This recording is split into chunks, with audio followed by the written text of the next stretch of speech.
ఓం నమో వెంకటేశాయ.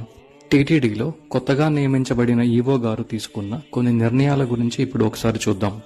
లడ్డూ ప్రసాదం మరియు అన్నప్రసాదం నాణ్యతను పెంచడానికి చర్యలు తీసుకోనున్నారు.